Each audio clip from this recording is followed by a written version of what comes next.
Perfecto, pues muchas gracias a todos por conectarse a este webinar. Bienvenidos a este tema que vamos a estar platicando el día de hoy con nuestros invitados. Entonces, pues de entrada quiero darles las gracias a nombre del equipo de Check y de la Escuela Bolsa Mexicana. Mi nombre es Antonio Moreno y yo voy a estar moderando la sesión del día de hoy, en donde vamos a estar platicando sobre las actividades vulnerables, platicando y haciendo una reflexión en dónde estamos parados hoy en día y hacia dónde vamos en torno a este proyecto de reforma a la ley que se publicó, que se ha venido horneando, que no ha visto la luz, pero que ya viene y es importante tenerlo en el radar para todos aquellos, sobre todo, que están dentro de estas actividades vulnerables. Así que, a nombre de Check y de la Escuela Bolsa Mexicana, bienvenidos. Quiero presentarles a nuestros invitados, que ya los pueden ver por acá en pantalla también. Quiero presentarles primeramente a Sergio Enrique León López. Sergio es egresado de la licenciatura de Contaduría Pública por la Universidad Tecnológica de México. Tiene un posgrado en Administración Financiera por la Universidad Tecnológica de México. Ha tomado varios cursos y seminarios en materia de prevención de lavado de dinero, cumplimiento a la Ley Federal para la Prevención e Identificación de Operaciones con Recursos de Procedencia Ilícita y, bueno, talleres vinculados a PLD y actividades vulnerables dentro del Instituto de Contadores Públicos de la ciudad de Aguascalientes. Como parte de su experiencia profesional, se ha desarrollado como gerente encargado de auditoría externa en el despacho Briones, Flores y Compañía, en el despacho Uniroyal, en Colgate, Palmolive. También ha sido gerente de auditoría interna en Bridgestone Firestone, en HSBC y en una Sofol. También Sergio es miembro de la Comisión Local de Prevención de Lavado de Dinero y Financiamiento al Terrorismo del Colegio de Contadores Públicos de Aguascalientes y actualmente es director del área de prevención de lavado de dinero en Newco Consultores. Así que, Sergio, muchas gracias por la invitación y bienvenido. Gracias, muchas gracias a todos ustedes. Aquí estamos a sus órdenes. Gracias, Sergio. Quiero presentarles también a Guillermo Diosdado Breceda. Él es licenciado en Contaduría Pública por la Universidad Panamericana. Tiene un máster en Impuestos por el Instituto de Posgrados y Especialidades.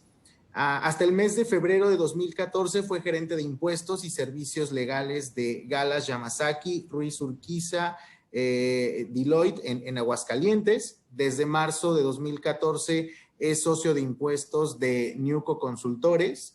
Tiene más de 21 años de experiencia en las áreas de impuestos corporativos, comercio exterior, prevención de lavado de dinero, atendiendo a clientes del sector automotriz, manufacturero, textil e inmobiliario. Y cuenta con varios cursos y seminarios relacionados en materia de prevención de lavado de dinero por el Instituto de Contadores Públicos, entre otros temas relacionados como auditoría, taller de responsabilidades para oficiales de cumplimiento y temas relativos a la Ley Federal para la Prevención e Identificación de Operaciones con Recursos de Procedencia Ilícita. Así que, Guillermo, muchas gracias también por aceptar nuestra invitación y bienvenido. Muchísimas gracias a ustedes, muy buenas tardes a todos y esperemos que podamos darles un poquito al panorama, sobre todo a dónde vamos. Muchas gracias, Memo. Y por último, quiero presentarles a Alejandro Espinosa Cabrero. Alejandro es ingeniero industrial por la Universidad Anáhuac. Alejandro se encuentra certificado ante la Comisión Nacional Bancaria y de Valores en materia de prevención de operaciones con recursos de procedencia ilícita. Es autor de Check, la única guía de estudio en México para la certificación PLD-FT ante la Comisión Nacional Bancaria y de Valores. Alex también es socio fundador, director general y oficial de cumplimiento de Calfer Soluciones Financieras, SOFOM dedicada al otorgamiento de créditos con descuento vía nómina. Como autor de la metodología Check, ha impartido más de 30 cursos de preparación para el examen de certificación, aplicando la metodología integral de estudio que incluye técnicas y herramientas didácticas, la cual ha ayudado a más de 600 personas a lograr su certificación ante la CNBV. Ha colaborado en la creación de diversas instituciones financieras, así como en el desarrollo de sistemas automatizados para los módulos de gestión de crédito y prevención de lavado de dinero. Cuenta con amplia experiencia desarrollando e implementando manuales de políticas y procedimientos, realizando auditorías y desarrollando programas de cumplimiento. Y Alex también es profesor en la Universidad Anáhuac y en la Escuela Bolsa Mexicana, y ha sido conferencista en eventos nacionales y en asociaciones como ANFE, la ASOFOM y la AMSOFAC. Así que, Alex, muchas gracias también por participar en este webinar y bienvenido. Muchas gracias, Toño. Buenas tardes a todos. Encantado de estar aquí con ustedes. Pues muchas gracias. Les decía, mi nombre es Antonio Moreno, yo soy director general de Check. Voy a estar moderando y platicando con nuestros invitados. Entonces, como les platicaba, en este webinar, o cuando pensamos este webinar, nos interesaba mucho abordar las actividades vulnerables, ¿no? Estas que se establecen en la Ley Federal para la Prevención e Identificación, la LFPORPI, o la Ley Antilavado, como todos la conocemos, y queremos abordar este webinar desde dos perspectivas. La primera es dónde estamos parados, es decir, cuáles son hoy en día las obligaciones que tienen todas aquellas personas que realizan estas actividades vulnerables, cuál es el panorama, es decir, cuál es el contexto actual de las actividades vulnerables, y posteriormente ver hacia dónde vamos con toda esta homologación del marco regulatorio que tienen nuestras entidades financieras, nuestros supervisores, como parte del cumplimiento ante el Grupo de Acción Financiera Internacional. Entonces, Alex, platícanos, ¿dónde estamos parados hoy en día? ¿Dónde están paradas hoy en día las actividades vulnerables? Bien, pues primero que nada es importante mencionar que estamos a casi 10 años, ya estamos por cumplir 10 años de que nació esta ley. Y se puede decir que estamos parados ante un desconocimiento de la ley, porque hay dos tipos de personas, ¿no? De actividades vulnerables, las que definitivamente no conocen la ley, que ya vamos para 10 años y no saben que existe, o los que saben que existe esta ley, pero no tienen conocimiento de cómo implementarla, no saben qué hacer, qué no hacer. Entonces, realmente es increíble que después de casi 10 años haya muchas dudas, ¿no? Pero no es nada más por parte de los sujetos obligados, ¿sí? De las personas físicas o morales que realizan estas actividades, también por parte de los supervisores, en este caso del SAT. El SAT es el que se encarga de supervisar las actividades vulnerables. Entonces, esto es un arma de doble filo, ¿sí? Porque si bien, pues como el SAT no está tan activo en esta función de supervisor, pues mucha gente se confía y dice, no me van a revisar. Pero cuando te llegan a revisar, ¿qué pasa? Es peligroso que un supervisor te revise la tarea de un tema que desconoce. ¿Por qué? Porque no va a saber cómo revisarte, ¿sí? Y entonces va a observar cosas que no tienen ni pies ni cabeza, ¿de acuerdo? Entonces, a nivel país hay un desconocimiento muy grande de lo que es esta ley. Prácticamente muchos están cumpliendo por cumplir, ¿sí? Pero no lo ven como una oportunidad para mejorar sus procesos, para mejorar el ambiente y esa cultura organizacional que tienen las empresas para realmente blindarse y protegerse de estos delitos. Ahora, ¿dónde está lo interesante? Que actualmente, en estos 10 años que lleva la ley ya funcionando, esta ley, a mí me gusta llamarle que es una versión light de lo que son las obligaciones del sistema financiero mexicano. ¿Por qué versión light? Porque prácticamente es una copia de esas disposiciones, pero con menos obligaciones. Tiene las clásicas, ¿no? Identifica a tu cliente, manda avisos, cuidado con ciertos focos rojos, pero no va más allá. Le hacen falta muchas obligaciones que en el sistema financiero sí se tienen. Y entonces, aunque en estos años ha habido mejoras a la ley, han sido de forma.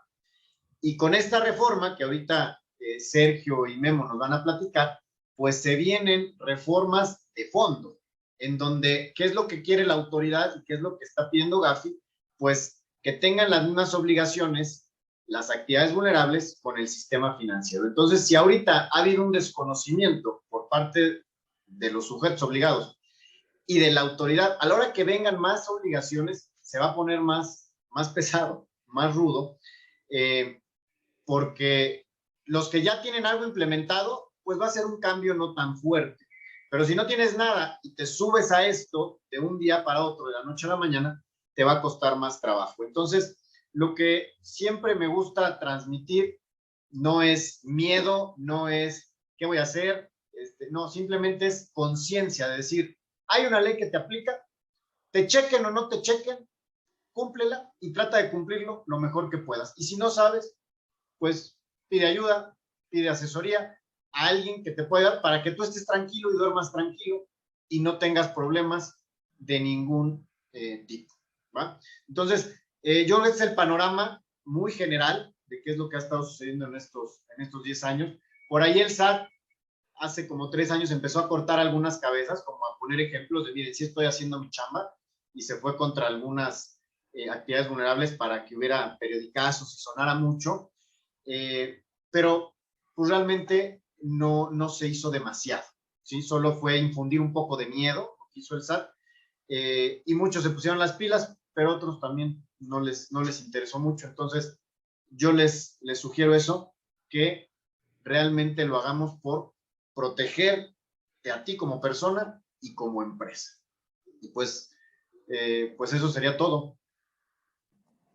Muchas gracias, Alex. Quiero rescatar 2 puntos importantes que acabas de mencionar, porque son el puente hacia lo que nos va a platicar Sergio y Memo, ¿no? La primera es este desconocimiento que hay en torno a la ley, no solo de parte de los sujetos obligados, sino del mismo regulador, y que no es algo que dice Alex, es algo que se refleja en el informe de evaluación mutua de Gafi, en el último, ¿no?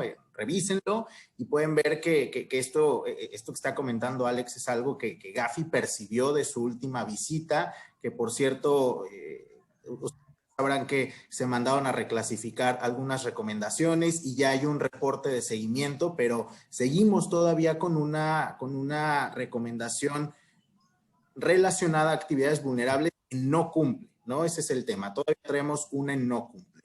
Y el segundo punto que me gustaría rescatar de Alex es que esta ley hoy en día es una versión light de lo que está en sector financiero, ¿no? Y ahorita Sergio y Memo les irán platicando hacia dónde va, todos los cambios e implicaciones que esto va a tener para quienes realizan actividades vulnerables. Entonces, Sergio, Memo, me gustaría que nos platicaran, agradeciendo mucho a Alex con este panorama, ¿hacia dónde vamos? ¿Hacia dónde van las actividades vulnerables, su regulación y esta ley?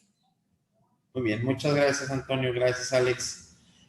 Pues sí, como bien mencionaban, derivado de las últimas revisiones de Gafi que ha tenido, pues por ahí, desde el 2019, se turnó al Senado 6 iniciativas importantes que por ahí pensábamos que iban a proceder o se iban a aprobar durante el propio 19, finales del 19, cosa que no sucedió.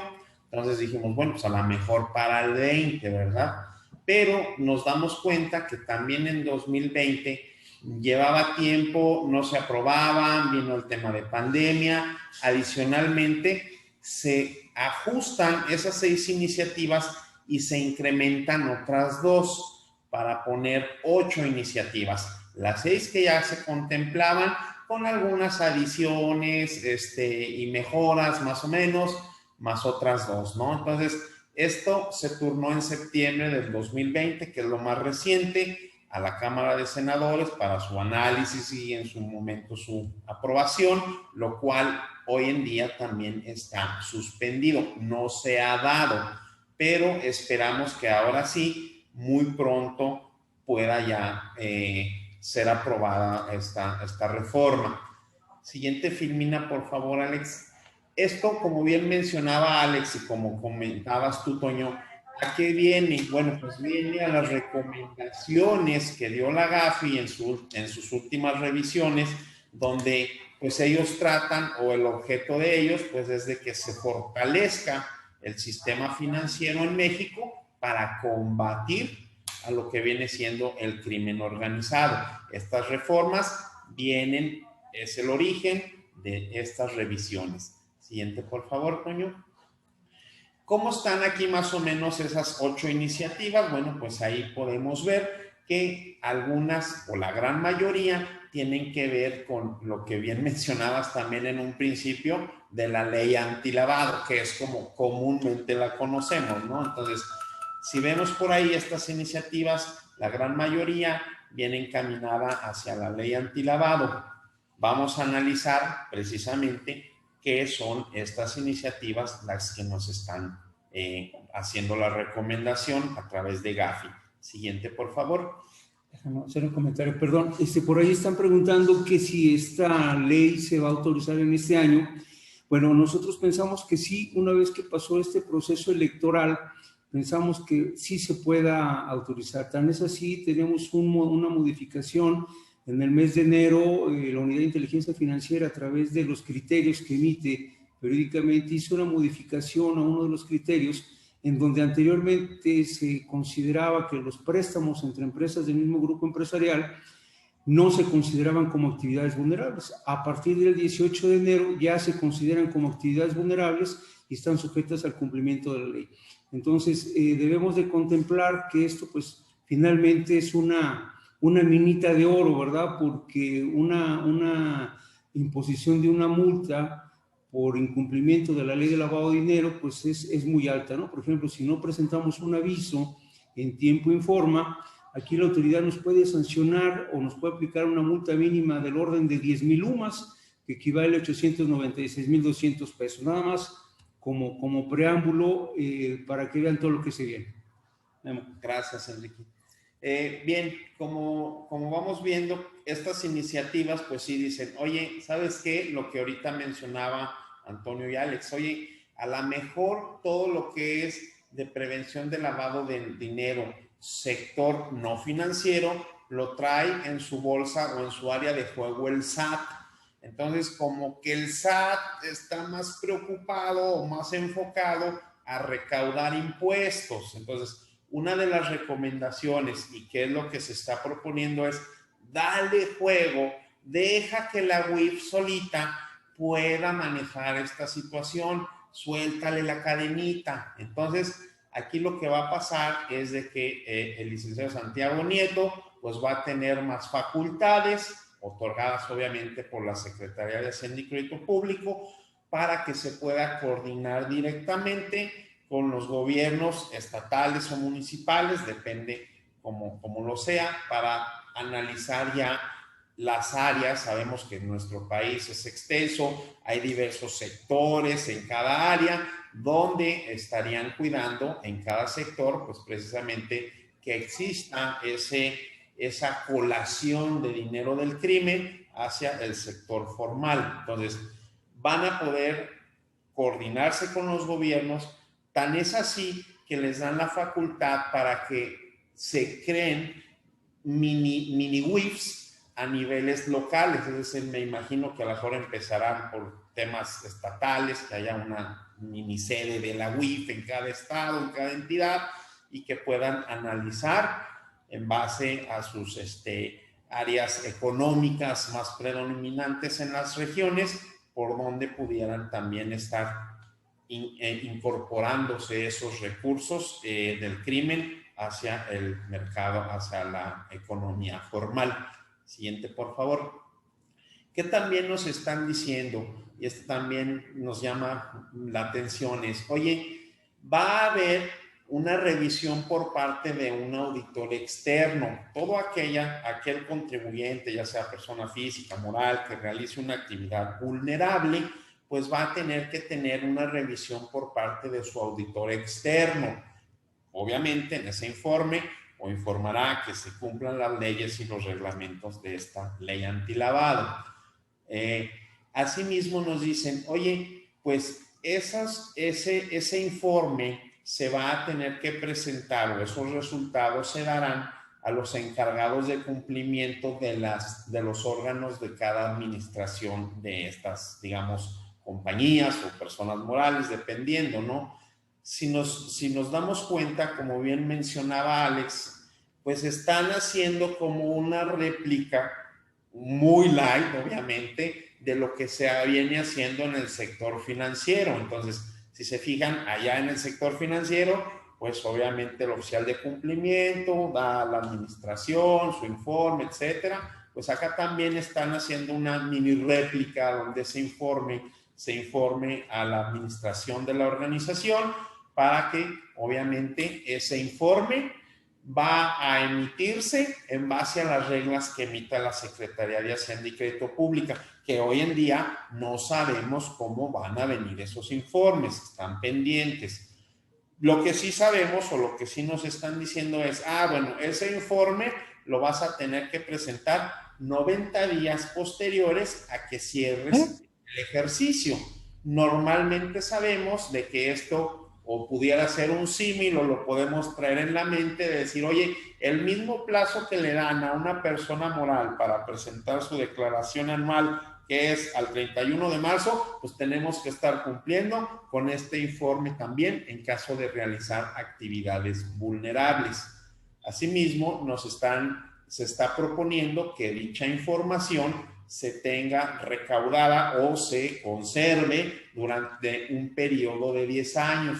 Consideremos o tengamos en cuenta, sobre todo, que para efectos fiscales, la gran mayoría lo utilizamos o lo debemos de conservar durante 5 ejercicios, 5 años. Ojo, para efectos de prevención de lavado de dinero, tendremos que tenerlo durante 10 años.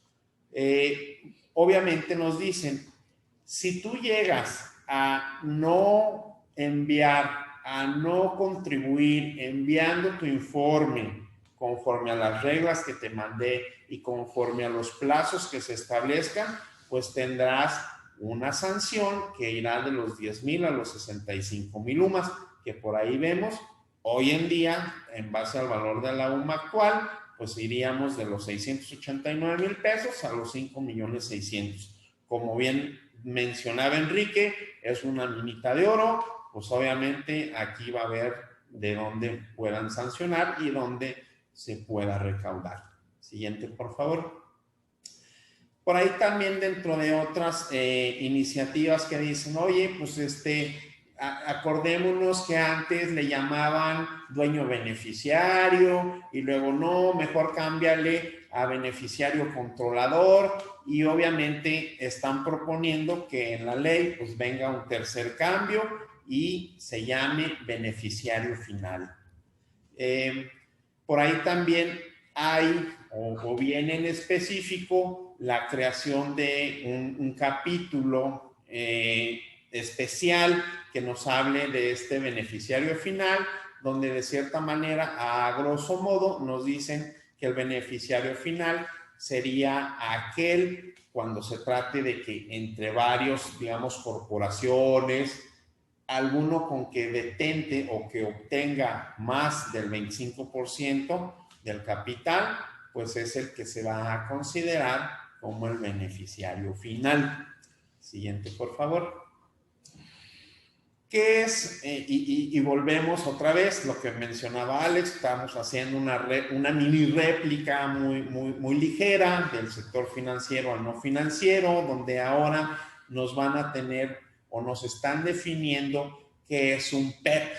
Obviamente sabemos, o para los que no conocemos, es una persona políticamente expuesta, donde nos están definiendo, oye, este tipo de personas son aquellas que han colaborado en un gobierno, en un trabajo público, ya sea en el extranjero o en nuestro territorio nacional, y obviamente las personas que se relacionan con ellas, que ahí es donde ponemos la cara como de what, ¿no? O sea, pues ¿cuáles, no? Pues ahí nos dice por ahí que van a mandar o que nos van a dar un listado o nos van a dar las reglas para poder conocer o determinar si una persona está relacionada con una persona políticamente expuesta.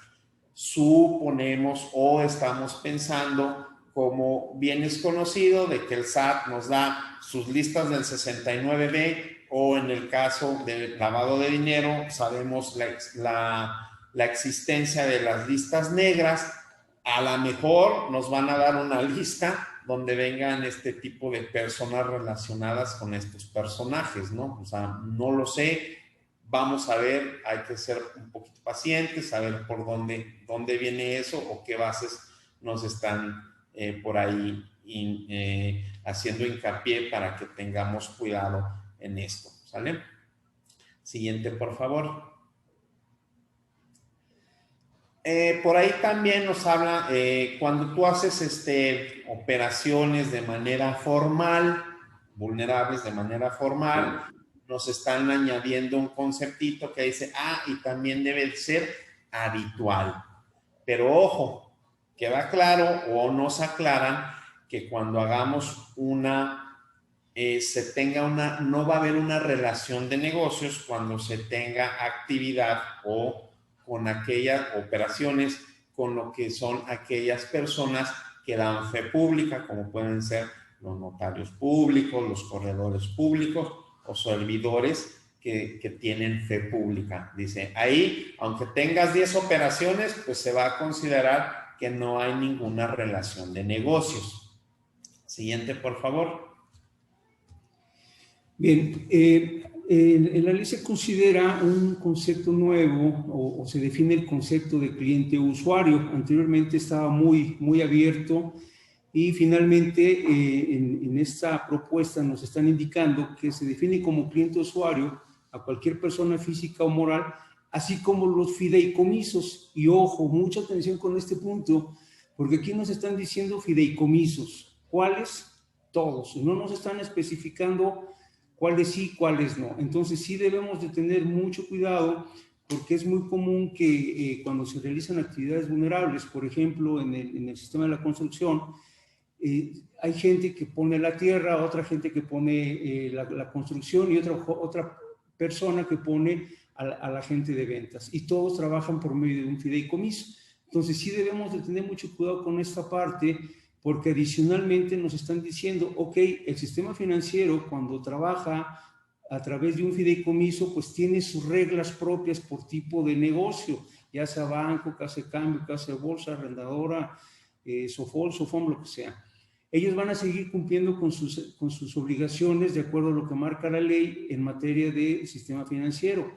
Adicionalmente a esto, el fideicomiso como tal va a tener que cumplir con todas las actividades que marca la ley. Si me das favor, la siguiente.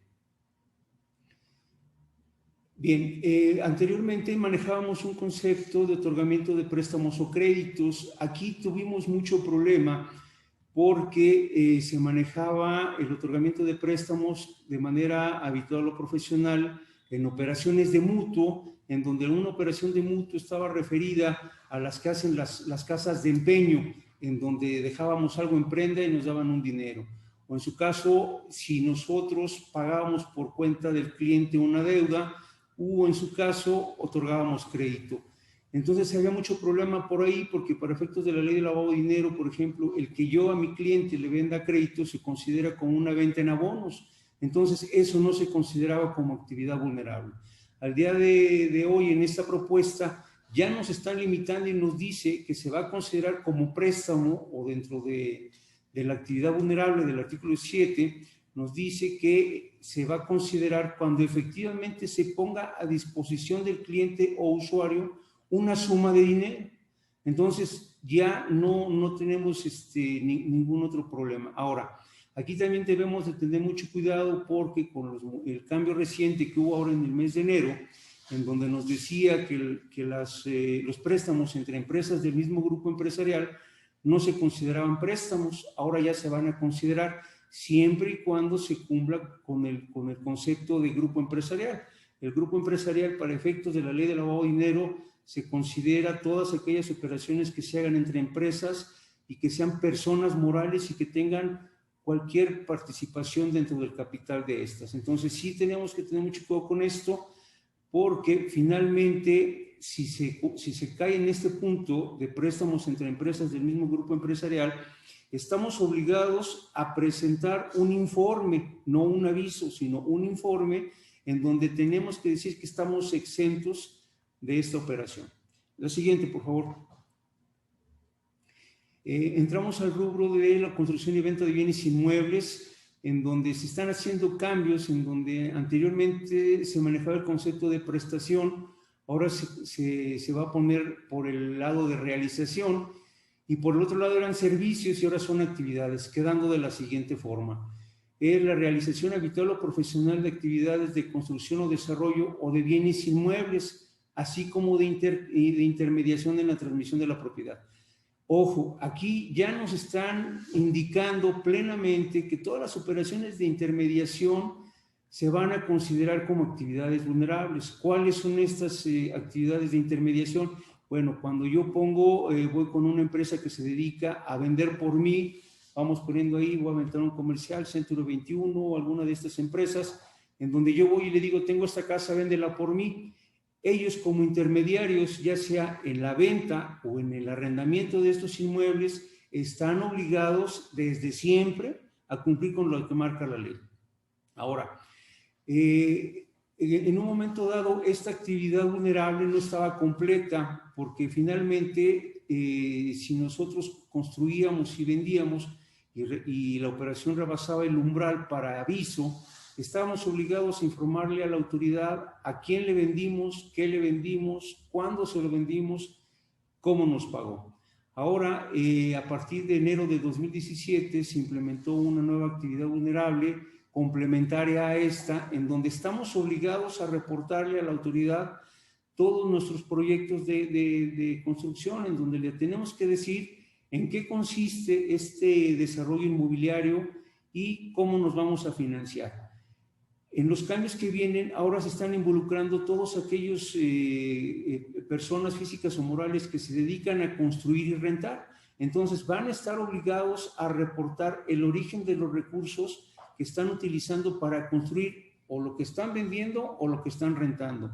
Y créanme que aquí es un desconocimiento fuertísimo, porque dicen, bueno, yo estoy vendiendo, ¿verdad? Estoy construyendo, estoy vendiendo y estoy mandando mis avisos, estoy cumpliendo con la ley. Pero se les está olvidando que todos estos proyectos que a partir de enero de 2017 se crearon, pues se tienen que estar reportando.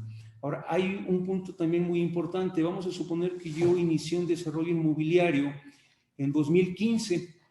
Ese desarrollo inmobiliario pues tiene una fecha de terminación tal vez en 2018. Ese proyecto no debe de entrar dentro de esta actividad vulnerable porque fue con antelación a 2017. Pero si este proyecto tiene modificaciones y en 2018 lo modifican y dicen, bueno, el proyecto original era una construcción y venta de 50 casas, ahora a partir de 2018 van a ser 70 casas, estamos obligados a reportar ese excedente de las 20 casas en donde vamos a tener que decir de dónde nos estamos financiando y mensualmente cómo estamos obteniendo y utilizando esos recursos. La que sigue, por favor. Bien, tenemos aquí otro punto que es la comercialización de piedras preciosas, relojes y joyas, en donde anteriormente estábamos obligados a reportar todas aquellas operaciones que hubieran sido pagadas en efectivo. Ahora ya como dice por ahí el chiste, ¿no? La madre superiora, pues a todas, ¿verdad? Todas las operaciones que se realicen, sin importar la forma de pago, ya sea cheque, transferencia o efectivo o combinación de las tres, se van a tener que reportar siempre y cuando rebasen los umbrales de aviso. Ahora, para esta actividad vulnerable en particular se manejan tres umbrales diferentes. Por ejemplo, si una operación tiene un umbral de identificación de 805 UMAS, pues voy a tener que proceder en cuanto a lo que marca la ley en su artículo 18, ¿verdad? Que es integrar un expediente con cierta información. Si la operación rebasa el umbral de aviso de 1605 UMAS, estamos obligados a reportar esta operación al mes siguiente al que se haya hecho. Y aquí pues yo considero que hay un problema, ¿no? Porque me está diciendo que tengo un umbral de uso de efectivo de 3.210 UMAS, ¿Qué quiere decir esto? Que yo le puedo recibir al cliente hasta un importe total en efectivo por 287,680 pesos. Entonces aquí como que a mí no se me hace lógico que por un lado me pongas un umbral de aviso de 143,000 pesos y por otro lado me estés dando la autorización, por decirlo así, de acuerdo a lo que marca el artículo 32 de la ley, que debo mantener un umbral de 3,210 UMAS. O en su caso, si hubiera sido el caso, en salarios mínimos. La siguiente, por favor. Con lo que se refiere a la venta de automóviles nuevos o usados, ya sean marítimos, terrestres, ahora nos están diciendo que únicamente se va a considerar actividad vulnerable la que sea realizada directamente al público en general. Y aquí pues tenemos otro tema, ¿verdad? Nosotros aquí en la firma llevamos varias empresas de autos, agencias de autos, en donde pues ellos les venden a empresas que se dedican al arrendamiento de autos, ¿verdad? Entonces aquí yo la pregunta es, oye, ¿y estas figuras de arrendadoras se van a considerar como público en general? ¿Voy a estar obligado a cumplir con lo que marca la ley? Entonces aquí, pues yo por lo menos esperaría que hubiera una explicación a qué se refiere con público en general, ¿verdad? Ahí nada más, si me permites, Enrique, nada más consideremos que para efectos fiscales, lo que conocemos como una operación con el público en general es aquella operación en la que sí se va a expedir un CFDI, pero se va a expedir con un RFC genérico, es decir, donde la persona que está adquiriendo o a quien se le expide el CFDI, pues no quiere dar sus datos de RFC. Entonces, eso es, ojo, para efectos fiscales considerado como una operación con el público en general. Más sin embargo, recordemos que no estamos en el ámbito fiscal, estamos en el ámbito de prevención de lavado de dinero. Habrá que esperar a ver qué indicaciones nos dan por ahí las autoridades. Sí, efectivamente sí es. Entonces sí debemos de tener mucho cuidado en cuanto a ver qué es lo que va a pasar en cuanto se autoricen estas modificaciones. La siguiente, por favor. Bien, con respecto a la fe pública, anteriormente estaba limitado a fedatarios públicos, tales como notarios, corredores y servidores públicos. En el caso específico de servidores públicos, no teníamos muy claro, no se especificaba qué actividades podían realizar. Esta propuesta ya nos está habilitando todas las actividades que pueden hacer, salvo la de constitución o modificación de fideicomisos.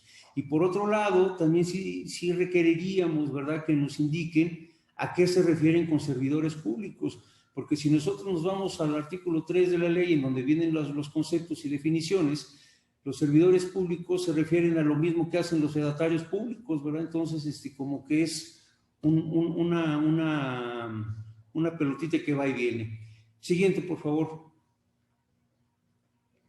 Bien, ya se identifica en el último párrafo del artículo 7 de la ley, ahora ya se va a indicar puntualmente que si las operaciones no rebasan los umbrales de identificación, ya sea de manera mensual o acumulada en un periodo máximo de 6 meses, no dará lugar a obligación alguna. Por ejemplo, aquí vamos a suponer que yo me dedico al arrendamiento de bienes inmuebles y tengo un edificio de departamentos en donde cada departamento lo voy a rentar en 8,000 pesos mensuales. Entonces, en un acumulado 6 meses, esos 6 meses no rebasaría el umbral, entonces no estaría obligado. Y por otro punto, también nos dice que esto se debe de considerar de manera individual. Vamos a suponer que yo mismo estoy rentando 4 departamentos, ¿verdad? Y que en esos 4 departamentos los voy a utilizar para consultorios médicos. Entonces, aquí anteriormente la suma de esos 4 inmuebles se tenían como que considerar, y si la suma de los 4 en un periodo acumulado máximo de 6 meses rebasaba los umbrales, pues estamos obligados a presentar y cumplir con lo que marca la ley. Ahora ya nos va a decir que no, ahora va a ser por departamento. Ahora, y si en un momento dado, en alguna de las actividades vulnerables, no se mencionan los umbrales de identificación, todas estas operaciones se van a considerar como actividades vulnerables y estarán sujetas a cumplir con lo que marca la ley. Por ejemplo, en lo que es el ramo de la construcción, no se nos pone un umbral de identificación, que quiere decir que todas las operaciones las vamos a tener que identificar. ¿En qué consiste la identificación? Bueno, nos tendríamos que remitir a las reglas de operación, en el artículo 12, en los anexos del 3 al 9, ahí nos especifica por tipo de cliente qué documentación y qué información debe de contener el expediente. La siguiente, por favor. Ok. Bueno, aquí es en donde entra lo nuevo. Prácticamente el artículo 18 es en donde se presentan todas las obligaciones que tienen que cumplir todos los sujetos obligados, y aquí es en donde ya se empieza a implementar toda la regulación que tiene el sistema financiero, ya le empiezan a pasar poco a poquito a las actividades vulnerables.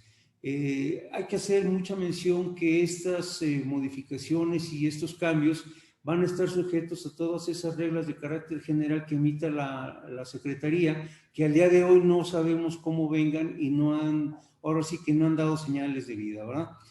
Ok, adicionalmente, al día de hoy nosotros estamos obligados a presentar avisos por todas aquellas operaciones que hayan tenido movimientos, o si en un mes no hicimos una operación, también estamos obligados a enviar un aviso en ceros. Ahora, también vamos a estar obligados a reportar y decir que hicimos operaciones y que están exentas de presentar el aviso correspondiente.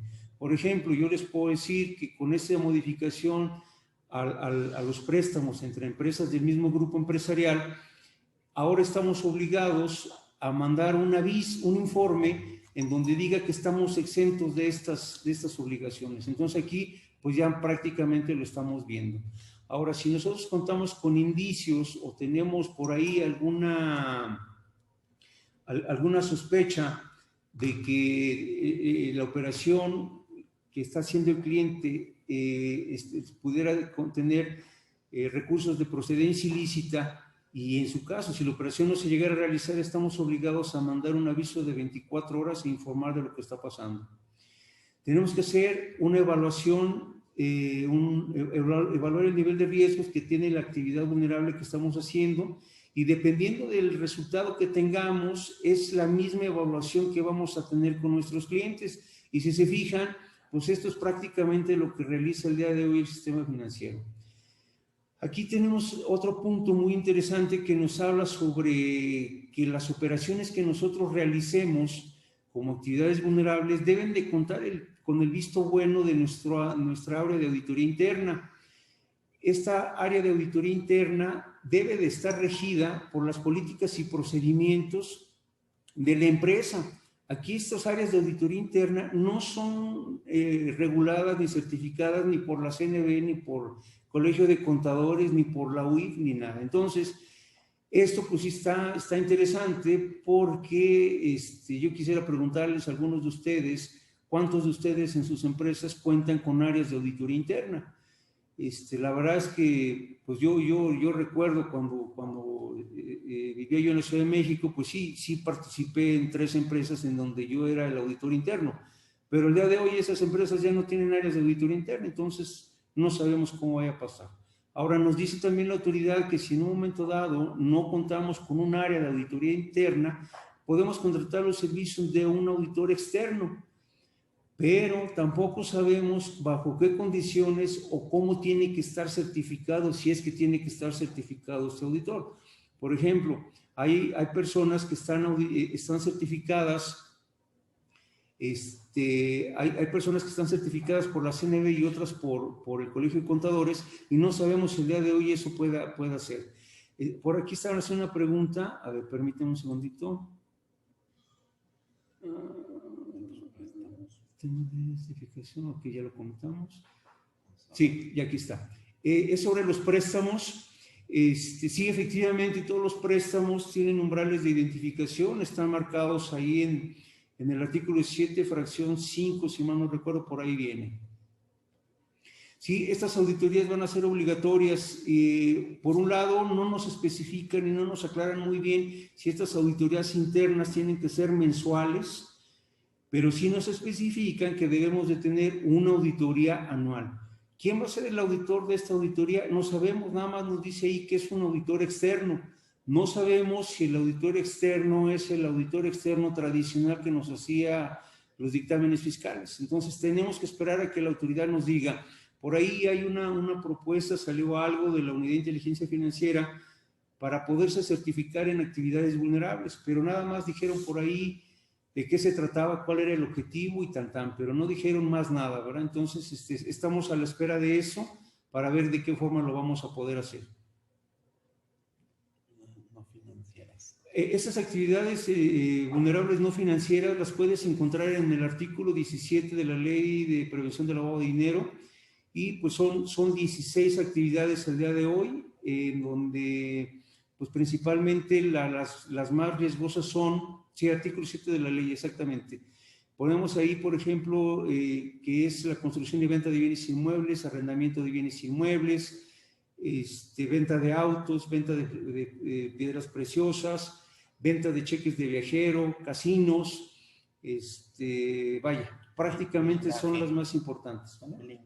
El blindaje de autos. Bien.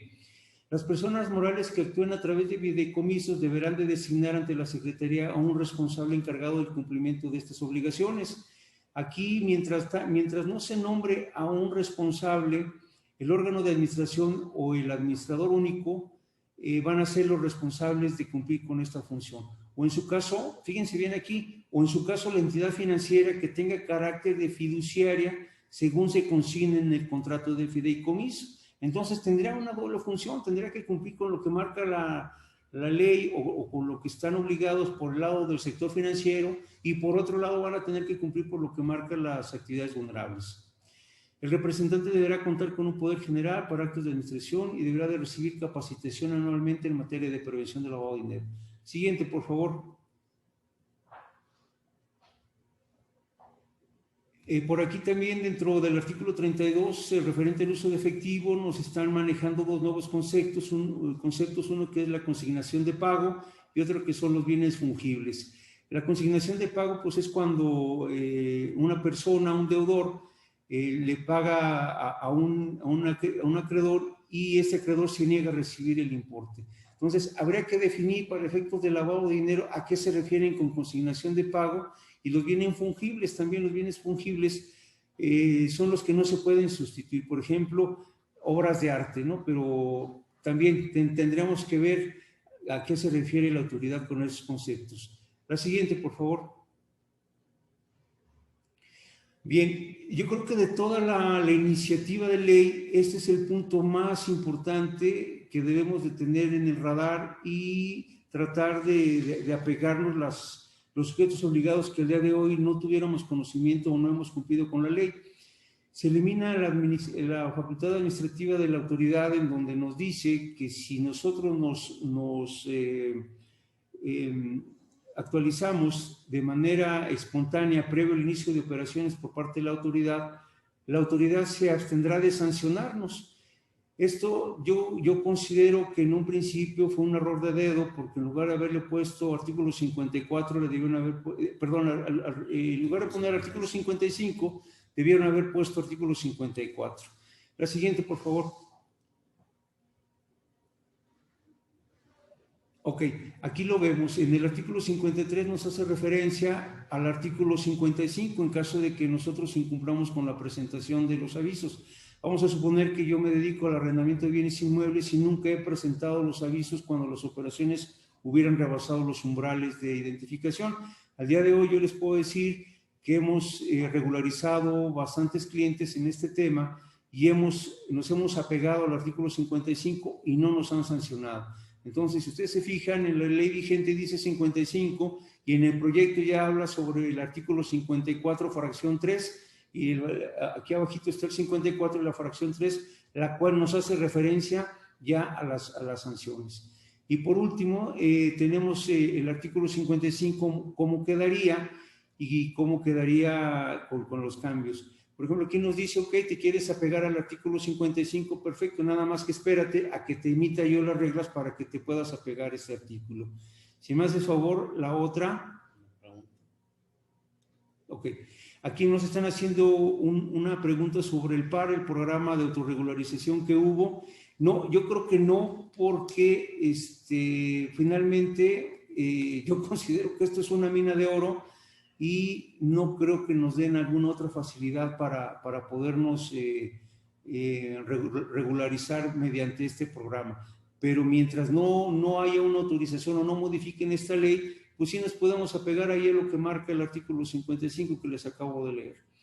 El último punto, bueno, aquí yo les puedo comentar que en la propuesta del mes de septiembre del 2020 ya venían fechas de inicio de estas modificaciones, en donde a partir del 4 de diciembre del 2020 ya entraban en vigor estas modificaciones. Entonces, a todas luces, yo no dudo ni tantito que en este mismo año puedan estarse autorizando. Y si me haces favor, la última. Bien, por ahí se está implementando una actividad nueva, la 17, la cual se refiere a regular a todos los equipos y federaciones de fútbol en cuanto a sus operaciones. Y bueno, se están marcando por ahí unos umbrales de risa, ¿no? Pero bueno, ya sería cosa de ver cómo va a venir esta reglamentación y pues con esto concluimos. Consideramos que es muy amplio el tema. Por cuestiones de tiempo tuvimos que omitir algunas cosas y principalmente les estamos dando a conocer pues toda la regulación que viene en camino. Si me hace favor, la siguiente. Bien, aquí estaremos entonces en espera de alguna otra pregunta adicional. No sé qué tengan más por ahí. Gracias, Memo, Sergio, por esta breve explicación de las nuevas obligaciones, y digo breve porque ya pudieron ver las iniciativas que existen y todos los cambios que consigo lleva. Entonces, en lo que, si alguien tiene preguntas, si pueden irnoslas poniendo ahí en el chat, por favor.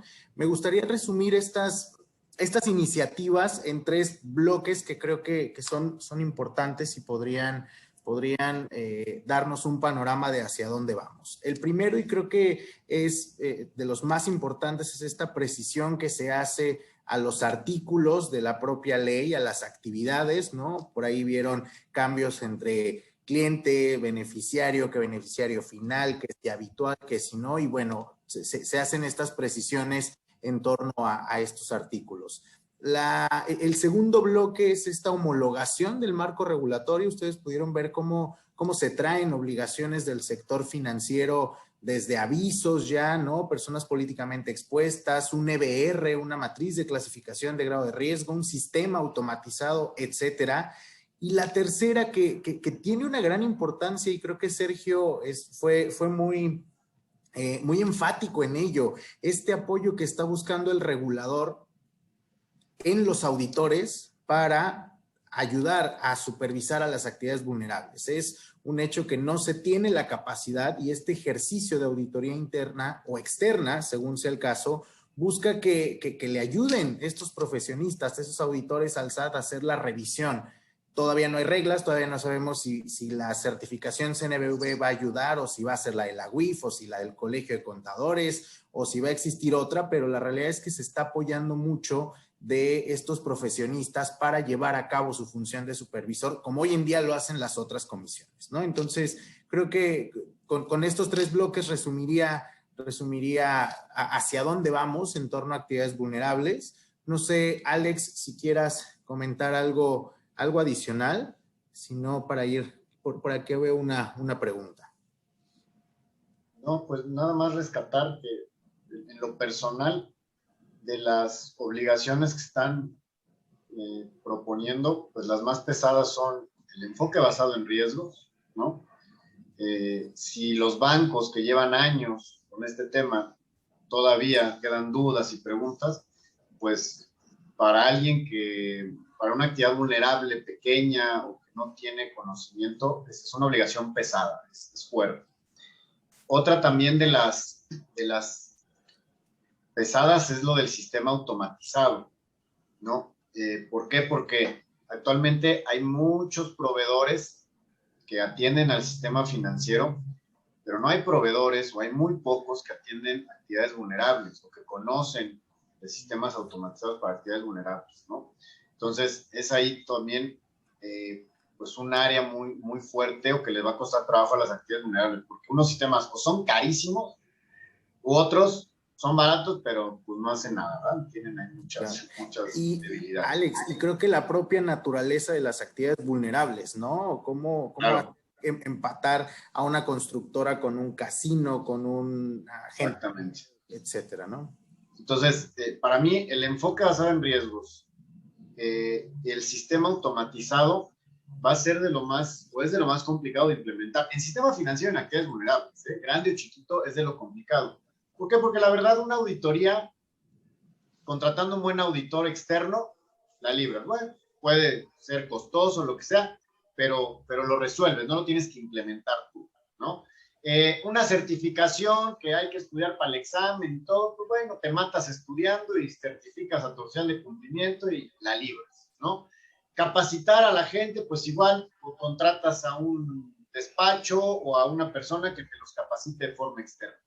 Pero el EBR, el enfoque basado en riesgos, y el sistema automatizado se meten con tu operación, con la implementación, eso es lo complicado. Lo otro lo puedes resolver con gente externa, pero lo otro como que es más incisivo, ¿no? En esa parte. Entonces, yo rescataría que esas obligaciones son con las dos que hay que tener más cuidado. Y obviamente el sistema lleva mucho junto con pegado, porque el sistema es una forma también de poner tus listas PEP, ¿no? Lo que decía ahorita Sergio de las listas PEP, tiene que vivir ahí tus clientes. O sea, el sistema es todo un mundo, ¿no? Entonces, yo me quedaría con esas dos obligaciones, como ponerles un puntito rojo o verde o el color que quieran, para estar atentos a ellas. Muchas gracias, Alex. Hay por aquí un par de preguntas que creo que Sí. Sergio, ¿cuándo se espera que entren en vigor estas iniciativas? Pues mira, ahí todavía estamos en espera y yo consideraría que en este mismo año deben de quedar autorizadas. A todas luces ya vienen en camino. Ahora sí que ya se oye por todos lados que ahí viene el logo, ¿no? Entonces, en breve deben estarse autorizando. Gracias, Sergio. Nos preguntan, bueno, Gilberto, se mencionó sobre la obligación de un sistema automatizado. Creo que nos saltamos esa lámina. Mira, ese punto nos dice ahí que debemos de cumplir con un sistema, pero es para identificar el perfil de transaccional del cliente. Ahí, pues esto a todas luces es una réplica de lo que se hace actualmente en el sistema financiero. Y la verdad yo lo considero que va a ser muy difícil operarlo, porque, por ejemplo, vamos a suponer que yo llegue a comprar un coche, una casa o arrendar un inmueble y que me pidan los últimos 3 estados de cuenta bancarios. Si yo llego con mi tarjeta de crédito, llego con mi chequera y te voy a comprar el cheque con todo lo que marca la ley de lavado de dinero. Y luego todavía que te pida eso, pues va a ser complicado, ¿no? Pero bueno, hay que esperar a ver qué marca la autoridad o qué beneficios en un momento dado nos puede otorgar para poder cumplir con esta ley. Por ahí había una pregunta que decía de la ley de protección de datos. Por ahí la autoridad, en lo que se refiere al lavado de dinero, en los artículos 60, por ahí viene y nos dice que que si se divulga o se da información sin autorización por parte de la autoridad podrá sancionar de manera importante al sujeto obligado, incluso hay sanciones de privación de la libertad. Ese sería el punto. Si no, están preguntando Sergio, una última pregunta de José Humberto. De lo que mencionan, las actividades vulnerables estarán sujetas a escenarios de riesgos, por ejemplo, operaciones fraccionadas. Sí, por supuesto. Al principio del artículo 18, en las nuevos incisos que vienen, en el 7, ahí nos habla de hacer un análisis de riesgos. Entonces, por ahí viene esa parte. Ahora, en cuanto a las operaciones seccionadas, hay un apartado, artículo 6 del reglamento, ahí nos dice de las actividades acumuladas, ahí viene también esa parte. Entonces, ya está en vigor, ya está regulado de alguna forma. Perfecto. Muchas gracias, Sergio. Y bueno, para responder a Diego, sí, les vamos a facilitar la presentación. A partir del día de mañana se las estaremos compartiendo al correo al que se registraron al webinar, ¿vale? Entonces, pues, si tienen más preguntas en torno a este tema, algunas iniciativas en particular, les pido, por favor, escriban a contacto@checkpld.com. Por acá les estoy poniendo el correo. De cualquier forma, aquí tienen nuestros datos de contacto individuales. Pues no me queda nada más que agradecerles, Sergio, Alex, por su tiempo, por su participación, y bueno, también a todo el equipo de Check que estuvo detrás de este webinar, y por supuesto a ustedes por conectarse y acompañarnos. Muchas gracias a todos.